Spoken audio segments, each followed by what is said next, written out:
When life feels familiar but uncomfortable, it's not coincidence. It's the mirror calling you to see what's ready to heal. Have you ever found yourself in a moment that seemed small on the surface, yet something deep inside whispered, "I can't stay here any longer"? That was me a couple of decades ago, one ordinary afternoon, sitting in a board meeting. The conversation dragged on for hours. Inside my mind kept looping this one phrase, and it said, "I have got to get out of here."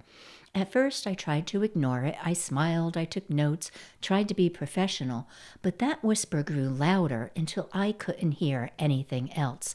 Finally, I interrupted mid-discussion and said, "I'm sorry, but I need to leave for another appointment. But first, who do I send my resignation letter to?" Then I stood up and I walked out. I thought I was walking away from a boardroom. Really, I was walking towards myself. No plan, no next step. Within weeks, not only had I resigned from that board of directors, but from my job, stepping away from an entire chapter of my life with no idea what was coming next. It was raw, impulsive, and if I'm honest, born from exhaustion, not from clarity. At the time, I didn't realize life was holding up a mirror. It was showing me my pace, my limits, the way I ignored both of them. But instead of pausing to look at them, I reacted, and I burned bridges I didn't need to burn. What I couldn't see back then was that life wasn't punishing me. It was reflecting something that had been waiting for years to be healed. When I look back at that day now, what I remember most isn't the words in the room, it's the weather inside my body. And what I mean by that is I remember the tight jaw, the buzzing in my chest, the way my vision kind of tunneled until escape felt like the only option. Fight, flight, or freeze doesn't always look dramatic. Sometimes it looks polite and professional, right up until it doesn't. If I could sit with that version of me today, I would say, "You're not wrong for feeling done. You were just tired." But clarity deserved a chair at the table before you flipped the chair over. Reflection doesn't erase necessary endings. It elevates them. It turns exits into choices rooted in truth rather than urgency. And that's where this story really begins, because life was about to show me how mirrors work. Because what if every conflict, delay, or ending in your life was never random, just a mirror waiting for you to notice what it was showing? Everything in life mirrors the world within you. Psychology calls it projection. Spirituality calls it reflection. Different words, same principle. Consciousness showing itself to itself. When you hold an unhealed belief like "I'm not respected" or "people always let me down," your mind unconsciously looks for proof. It notices every tone of dismissal, every closed door, not to punish you, but to reveal what is still asking to be seen. And if that's true, then the next time you feel unseen, it might not be life rejecting you, it might be life revealing you. That's why patterns repeat. Not because you're cursed or because it's karma, but because life loves you enough to keep offering another chance to heal. Imagine holding a mirror close to your face. If there's a smudge, your instinct is to wipe the glass. But awakening teaches a subtler truth. Sometimes the mark isn't on the mirror, it's on you. When you finally see that, judgment softens. You stop blaming the reflection and you start asking, what is this showing me about me? That single question is alchemy. It turns frustration into freedom. Once you start asking that question, you're ready for a deeper level of clarity. And I created a process to help you work through this. And in a minute, I'll walk you through it step by step. You know how sometimes you replay a moment in your head and you think, "Why did that bother me so much?" That's your mirror talking. And there's a simple process to see what it's trying to show you. So I'm going to invite you to take a look at 5 aspects of the event that triggered you. You're going to look at the scene, the spike, the story, the source, and then we're going to learn how to reframe it with the shift. I call it the mirror map, not because it's fancy, but because it helps you find your way back to yourself when something triggers you. The very first thing we're going to do is look at the scene. What actually happened? Just the facts, no extra story yet. Then we're going to notice the spike. What did you feel in your body? Anger, shame, fear, embarrassment? Just name the emotion. Next, you're going to ask, what story did I tell myself about that? Maybe it was, they don't respect me, or I always mess things up. Once you have that story, get curious. Ask yourself, where does that belief come from? That's the source. Often it's something old, like I have to be perfect to be safe. And finally, you're going to ask yourself, what's a kinder truth I could practice instead? That's the shift. Something like, I can learn as I go, or my voice still matters even if it's not perfect. That's it. No worksheet to fill out, just a little 5-step mental pause to check whether you're reacting to the moment or to an old wound. So I'm going to give you a couple of examples here. Say that you're at work and your manager rewrites your draft. You feel that little punch of frustration and your mind says, he doesn't respect me. But underneath, maybe the real belief is, my value depends on what I produce. The shift might be, my perspective matters. I can invite collaboration instead of defending myself. Or here's an example about friendship. You send a text and it just sits there, no reply. Anxiety starts buzzing around, and it's your story that says they're ignoring me. But underneath, it's probably more like connection means constant availability.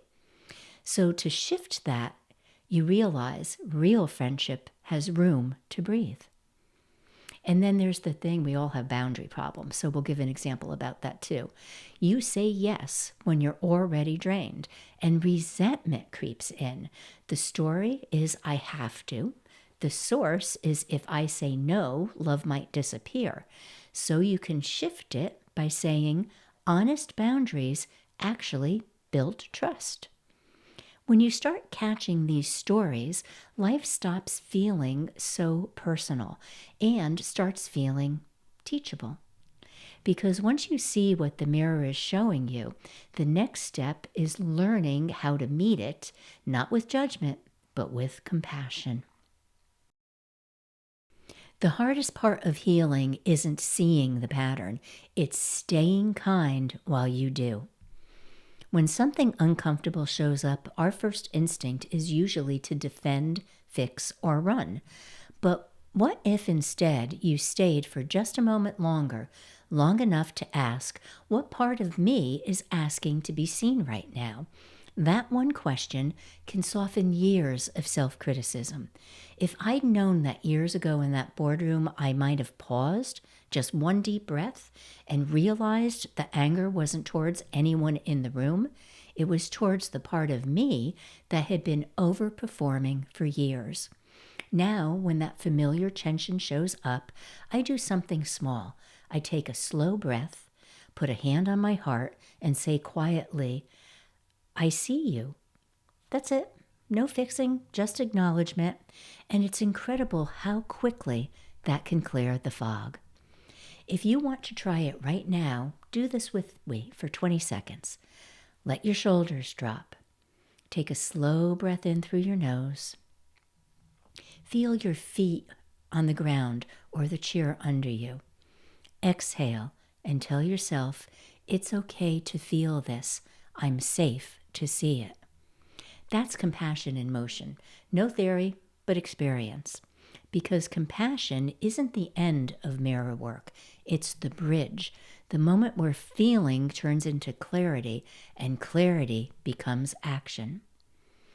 Now let's take it a step further. We're going to look at your mirror moment.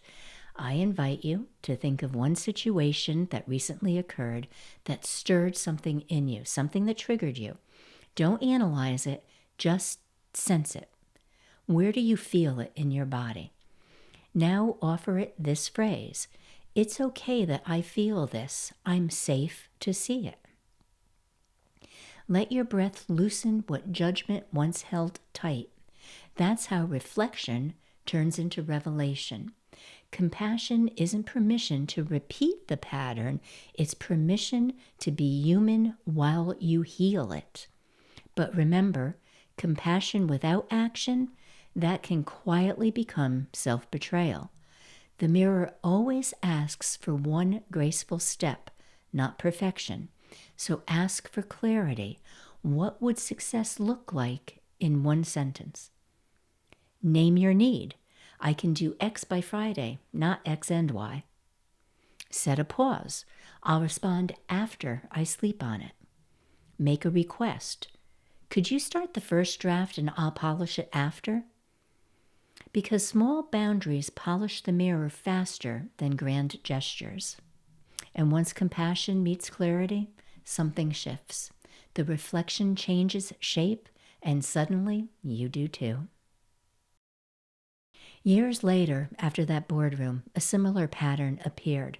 After I walked out that afternoon, I didn't just change careers, I changed my life. At first, I had no idea what was next. I only knew that I couldn't keep doing it. So I went back to something simple and tangible. Go figure, I learned how to do upholstery. That's another whole story in itself. But there was something healing about it, working with my hands, turning worn out pieces into something beautiful again. In a way, I think life was teaching me restoration, not just of furniture, but of myself. That little business grew into an interior decorating business. At around maybe around 2006, I decided to build my own website, not because I had to, but because I wanted to. I loved the idea of creating something beautiful that reflected my personality and my work. Once it was live, I hired somebody to help market it. But when the results never came, my curiosity kicked in. I thought, how hard can it be to learn this? So I dove in and I started teaching myself how to market online. I didn't know it then, but that decision, learning how to market my own work, would open a door I never expected. From there, everything unfolded. I started helping others to do the same. Then came affiliate marketing, e-commerce, teaching women how to start their own online businesses. And each step reflected a new layer of confidence and creativity. And here's what I realized along the way. Every stage of that journey was a mirror. Upholstery showed me how to rebuild what's been worn down.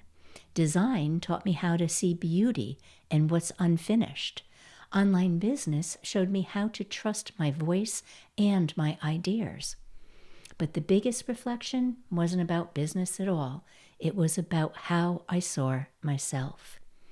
For years, I had thought success came from proving my worth through effort, through being the one who holds it all together. But entrepreneurship has this funny way of exposing your deepest beliefs. It holds up a mirror and asks, do you trust yourself enough to do it your way? And the truth is, I didn't, not at first, but little by little, I did. Every client call that scared me, every launch that flopped, and every one that worked, they were all part of the reflection. Each one said, this is who you're becoming. Now, when challenges show up, a tech issue, a slow month, a tough decision, I don't see failure. I see feedback. I see the mirror. And instead of reacting, I pause and I ask, what's this trying to teach me about? That's how I keep growing without burning out, not by chasing success, but by staying in conversation with my reflection. And that's what I want to leave with you. Reflection isn't the end of your story. It's the way you write your next chapter with intention. So when the mirror's quiet and the day ends, how do you keep the lesson alive? Reflection isn't about right or wrong, it's about awareness. Every person you meet, every challenge you face, it's a mirror revealing something beautiful and true about who you're becoming. So tonight, if life shows you something uncomfortable, pause, take a breath, ask, what is this trying to teach me? And listen with an open heart. Here's a simple evening mirror ritual to keep your awareness alive. First, recall a single moment today that stirred emotion. 2, name the feeling and the need beneath it. 3, choose one sentence for tomorrow. Maybe it's a boundary, a request, or a piece of self-talk. And then whisper, I'm proud of the way I'm learning to see. If you try this tonight, tell me in the comments, what did your mirror show you? And what one sentence are you practicing tomorrow? Your words might be the reflection someone else needs. If this message helped you see yourself or your world a little differently, take a moment to subscribe and click the bell so you don't miss what's next. We're going to be talking about how to see clearly when you are in the mirror. We'll explore how to stay centered inside reflection so you don't lose yourself in what you see. I'm Cheryl T. Campbell, and until we meet again, many blessings to you and yours. And remember, even the smallest act of awareness can become a beacon. Be the light that inspires others to do the same. Bye-bye for now.